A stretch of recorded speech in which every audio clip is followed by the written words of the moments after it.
One of the main architects of these proposed systems is Augustin Carstens, who was the BIS's general manager. In October 2020, he appeared in an IMF annual meeting. Now, in all our analysis on CBDC, in particular for the use of general use, we tend to establish the equivalence with cash. And there is a huge difference there. For example, in cash, we don't know, for example, who's using a $100 bill today. We don't know who is using a 1,000 peso bill today. A key difference with the CBDC is that central bank will have absolute control on the rules and regulations that will determine the use of that expression of central bank liability. And also, we will have the technology to enforce that. Those two issues are extremely important, and that makes a huge difference with respect to what cash is. So that was quite clear. We don't know who is using a $100 bill today. By this, he means that the new centralized system will know who is spending money, what they spend it on, and when they spend it. Then he said, the central bank will have absolute control on the rules and regulations that will determine the use of that expression of central bank liability. By central bank liability, he means your money, right? So in 2020, he was clear, CBDC is intended to be surveillable and programmable in real time. However, since then in 2020, I have not been able to find that he has continued to say this. And what he said then is in complete contradiction to what our own central bank, the Bank of England, is saying now. They have categorically ruled out that money will be programmable. But let's have a look at what some other central banks are saying before I come on to the Bank of England. In 2022, Bo Li, who is the former Deputy Governor of the Bank of China, and he is the current Deputy Managing Director of the International Monetary Fund, he spoke at the Central Bank Digital Currencies for Financial Inclusion Conference, and he said this. And finally, the third way we think CBDC can improve financial inclusion is through what we call programmability.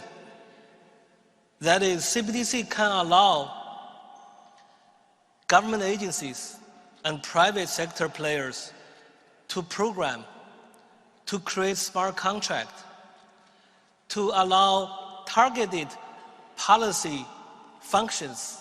For example, welfare payment. For example, consumption coupon. For example, food stamp. By programming CBDC, those money can be precisely targeted for what kind of people can own and what kind of use this money can be utilized, for example, for food. So this potential programmability can help government agencies to precisely target their support to those people who need support. So that way can also improve financial inclusion. Gee, thanks, Mr. Bo. So you're going to issue me with some money that I can only spend on tofu. You're such a benevolent guy. Now, Bo Li was representing the IMF when he said this, so his comments could apply to the whole world, not just China.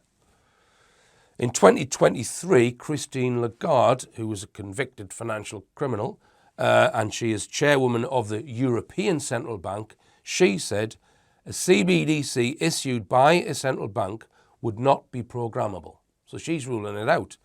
It would not be associated with any particular limitation, either in time or by the type of use. In my opinion, it would no longer be a CBDC, but a coupon. So I think she's saying there that as soon as you start programming and putting conditions on money, it's no longer money, it becomes a coupon, which is a good explanation. This money is not going to be money, it's going to be coupons, which can expire or only be taken by certain places, etc. So remember that word. What they're bringing in is coupons, not money.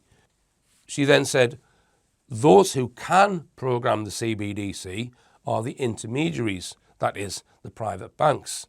So she's passing it down to the payment providers. It's their job. They know how to do it. But if we have to say a euro is a euro, whether it's cash or digital, then for us, it can't be programmable. It can be associated with conditionality, which is different, but it cannot be programmable. So according to her, in the EU, the money will not be programmable by the central bank, but payment providers will be able to do that, but on the basis that you agree to it being programmed in a contract. Now, in Russia, this article states, the digital ruble is meant to complement physical cash and non-cash transactions. So again, they're saying they intend to keep cash in Russia. And on the programmability aspect, this article from August 23 states, a senior Russian legislator reiterated that the digital ruble will be programmable and transfers can be restricted. Now, in order to justify this comment on programmability, he gave the example of parents ensuring that children spend pocket money on meals and textbooks rather than games, right? So from that statement, it looks like the Russian central bank will have programmability. This article from 2024 states, Bank of Russia eyes extensive introduction of digital ruble from 2025. Okay, so they're getting their system up and running now in Russia. It will be interesting to keep an eye on Russia to see if they keep their promise of firstly keeping cash and also to see how they program the money and whether there's any problems with that. So to me, it looks like the countries where they can get away with it, such as Russia and China, the money will be fully programmable from the start, whereas countries like the UK and in the EU, they are denying that there will be central bank control, but saying that the private sector can program the money, but only in the way that customers will agree to. Because when you sign up for the wallet, there'll be certain conditions to get that wallet, which might include programmability. Now, in March 2024, over 130 countries were actively engaged in CBDC research, with 3 countries having already launched CBDCs.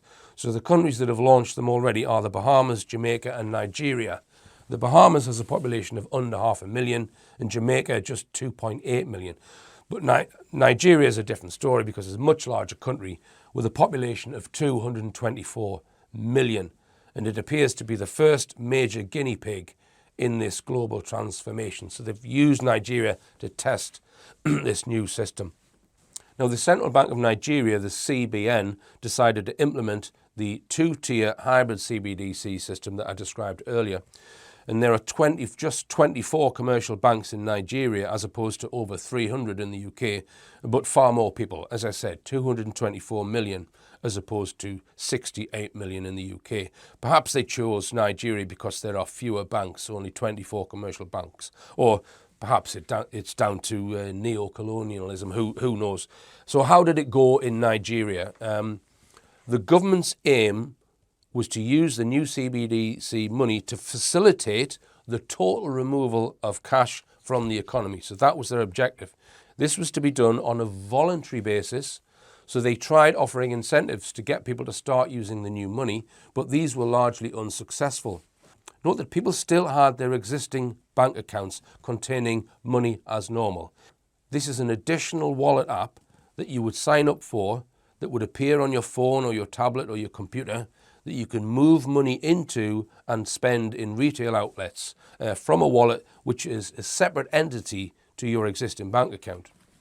Now, because of the very slow uptake in January 2023, the government began restricting cash withdrawals from cash points to £180 per week for individuals and equivalent to £180 a week and £900 for businesses, hoping that people would sign up for their new wallet and start using the money instead of using cash.